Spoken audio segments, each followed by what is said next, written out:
Dear students, Assalamu alaikum. I am Javed Ahmed Bhatt with a new lecture on the book Vistas and the subject English. So, today we will try to understand the lesson, the enemy, in a broader perspective.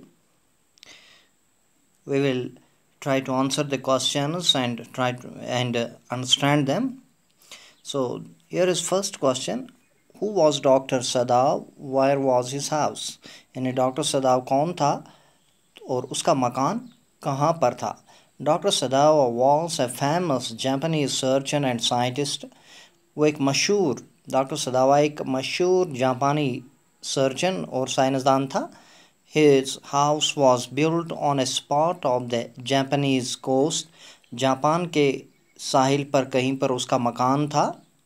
The low square stone house was set upon rocks well above a narrow beach that was outlined with bent pines. यानी ये मकान एक पत्थरों का बना था और एक तंग बीच साहिल की पट्टी पर ये वाक़या था और वहाँ पर पाइन ट्रीज यानी कि पाइन ट्रीज वो होते हैं जिसमें देवदार है, चीड़ है और जिनकी वो नोकीले पत्ते होते हैं, तो वैसे ही दरख्त वहाँ पर थे. And then we have another question. Will Dr. Sadav be arrested on the charge of harboring an enemy? क्या डॉक्टर सदावा को गिरफ्तार किया जाएगा कि उसने एक दुश्मन को पनाह दी है? Yes, Dr. Sadawa could be arrested on the charge of harboring an enemy. हाँ, उसको गिरफ्तार किया जा सकता है इस इल्ज़ाम पर कि उसने एक दुश्मन को पनाह दी है. He was a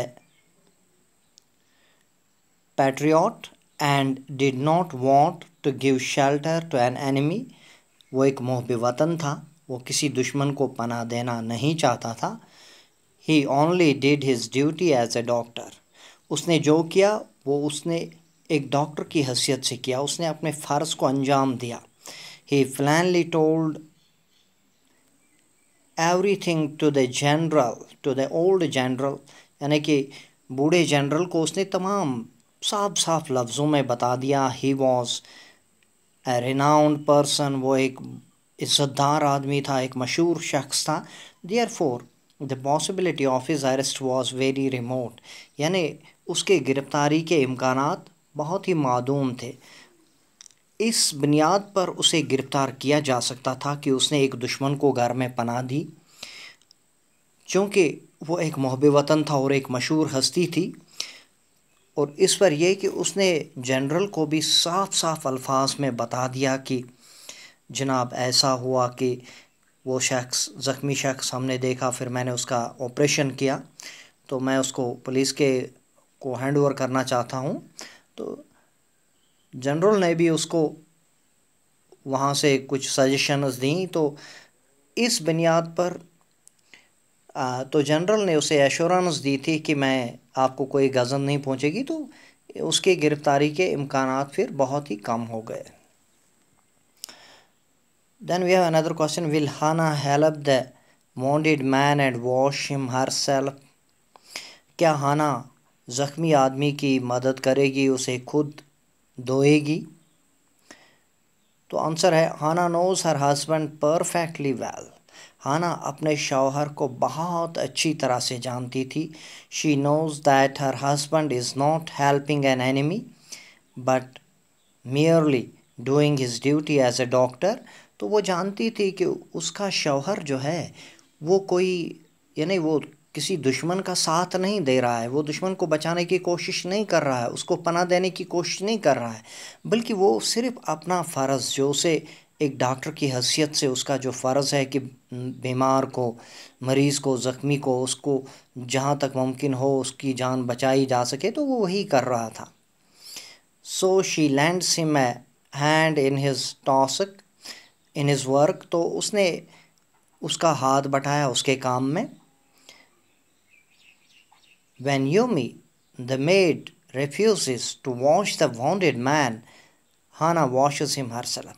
और जब योमी ने इनकार किया कि मैं इस ज़ख्मी इंसान को, जो दुश्मन मुल्क का है, जो हमारा दुश्मन है, मैं इसके ज़ख्म साफ़ नहीं करूँगी, तो हाना ने खुद उसके ज़ख्म साफ़ किए, उसकी सफाई सुथराई की।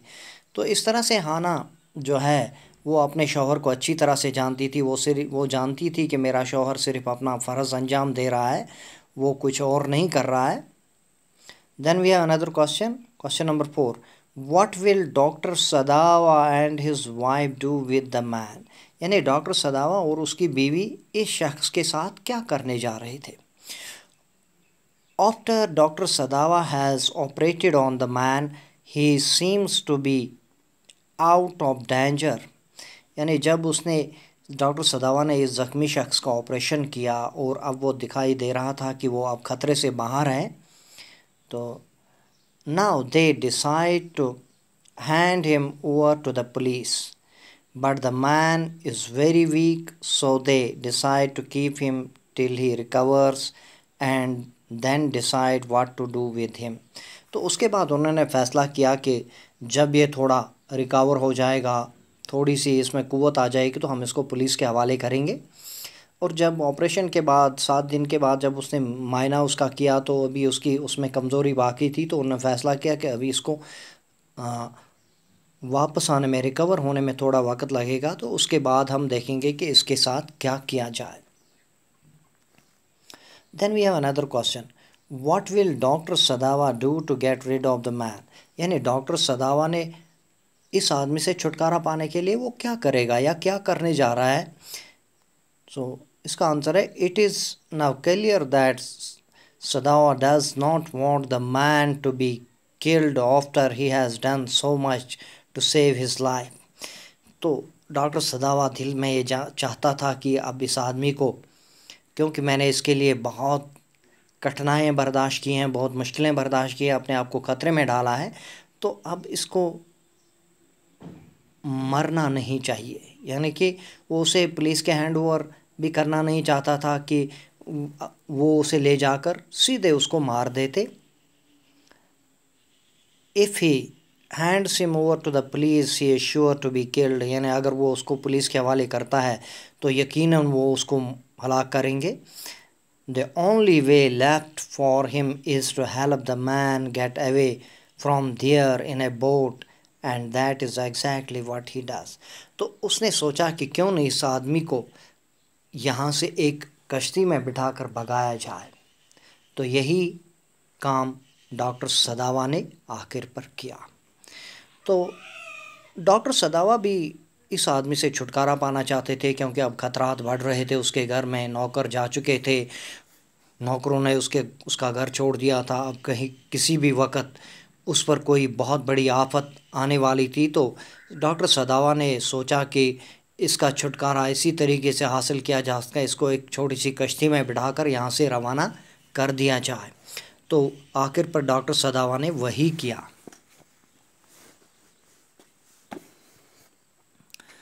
Then we have another question. How does the writer indicate that Dr. Sadawa's father was a very traditional and conventional man? यानी किस तरह से राइटर ने जो ऑथर है इस स्टोरी का, उसने किस तरह से दिखाया है कि डॉक्टर सदावा का जो वालिद था वो एक रिवायात पर कायम रहने वाला आदमी, यानी अपनी जो कौम की जो रिवायात हैं उन पर वो बिल्कुल, यानी कि पुराने तर्ज का शख्स था, जो वो किस तरह उसने दिखाया। तो इसका आंसर है, like a traditional and conventional person, Sadao's father did all he could for the education of his son. यानी कि एक ऐसे शख्स जो अपनी ख़ानदानी रिवायत को बरकरार रखना चाहता है, बरकरार रखते हुए और एक बेहतरीन बाप होने के नाते उसके बाप ने वो सब कुछ किया डॉक्टर सदावा के लिए, उसकी तालीम के लिए जो उसे करना चाहिए था। Even in the marriage of his sun he was very traditional and conventional. यानी उसकी शादी में भी उसने उन रिवायात को बरकरार रखा। He accepted Hana as his daughter-in-law only when he found that she was a pure Japanese race. उसने हाना को अपनी बहू तब माना जब उसे पता चला कि वो एक खालिस्तान जापानी कौम, जापानी नस्ल से ताल्लुक़ रखती है. He arranged the marriage in the old Japanese way, यानी पुराने रिवायात के मुताबिक उसने वो शादी अंजाम दी. तो इस तरह से वो आदमी अपनी रिवायात से जुड़ा हुआ था और अपनी जो शनाख्त थी अपनी नस्ल की उस पर बहुत अच्छी तरह से कायम व दायम था. तो उन चीज़ों को मद्देनज़र रखते हुए, उन चीज़ों को आगे बढ़ाते हुए उसने डॉक्टर सदावा और हाना की शादी भी की और उनकी तालीम को भी आगे जारी रखा. Then we have another question. Who was Hana? Where had Sadawa met her? तो हाना कौन थी और डॉक्टर सदावा उसे कहाँ पर मिले थे? इसका आंसर है हाना वॉज सदावाज वाइफ. तो हाना डॉक्टर सदावा की बीवी थी. Sadao had met her in America at the house of a professor where some foreign students lived. तो सदावा उसे प्रोफेसर यानी प्रोफेसर हाले के घर पर मिला था जहाँ पर बहुत सारे बाहर के यानी कि बैरूनी ममालिक के स्टूडेंट्स तालीम हासिल कर रहे थे. वो डॉक्टरी में आला तालीम वहाँ पर हासिल कर रहे थे. But he had waited to fall in love with her until he was sure he was a Japanese. लेकिन उसे वो पसंद तो आ गई, लेकिन तब तक उसने इंतज़ार किया जब तक उसे ये मालूम ना हुआ कि वो वाकई एक खालिस्तान जापानी लड़की है. यानी उसे जब तक ये यकीन ना हुआ कि इसका बाप जापानी और माँ अमेरिकन या बाप अमेरिकन और माँ जापानीज़ ये तो नहीं है. तो जब उसे पता चला कि ऐसा कुछ भी नहीं है, वो सिर्फ़ खालिस्तान जापानी नस्ल से ताल्लुक़ रखती है, तो उसने उसके साथ मोहब्बत की डोर को आगे बढ़ाना शुरू किया. तो आखिर पर वो शादी पर मुंतज हुआ. Then we have another question. What forced Dr. Sadawa to be impatient and irritated with his patient? तो डॉक्टर सदावा को कौन सी ऐसी चीज़ थी जिसने उसे बेचैन और चिड़चिड़ा बना दिया इस अपने जो पेशेंट उसका था वो अमेरिकन, तो उसके साथ वो चिड़चिड़ेपन से क्यों पेश आ रहा था? आंसर है the servants of the house had refused to work while an enemy was being kept hidden in the house. यानी उसके नौकरों ने, घर में जो भी नौकर थे, उन्होंने इनकार किया था कि जब तक ये दुश्मन हमारे घर में है, इस घर में है, हम काम नहीं करेंगे. And then there was the danger of Sadao himself being arrested. और इस पर एक और बड़ा ख़तरा ये था कि डॉक्टर सदावा को भी गिरफ़्तार किया जा सकता था, उसको गद्दारी के इल्ज़ाम में गिरफ़्तार किया जा सकता था. That was why he became impatient and irritated with his patient. यही वजह है कि वो बहुत ही बेचैन और चिड़चिड़ा अपने इस पेशेंट के मुतल्लिक हुआ. तो ये तमाम हालात, यानी कि घर के हालात भी अच्छे नहीं थे, बाहर के हालात भी अच्छे नहीं थे. घर में नौकरों ने उस बगावत कर दी थी और बाहर ख़तरा ये बढ़ रहा था कि पुलिस किसी भी वक्त आकर उसे गिरफ़्तार कर सकती थी, उसे गद्दारी के इल्ज़ाम में जेल में डाला जा सकता. तो ये तमाम सारे हालात जो थे वो डॉक्टर सदावा के लिए बहुत ही परेशानी का बायस थे और इसी वजह से उसका जो चिड़चिड़ापन था वो चिड़चिड़ापन इसी वजह से था. So this is all for today's lecture. Thank you.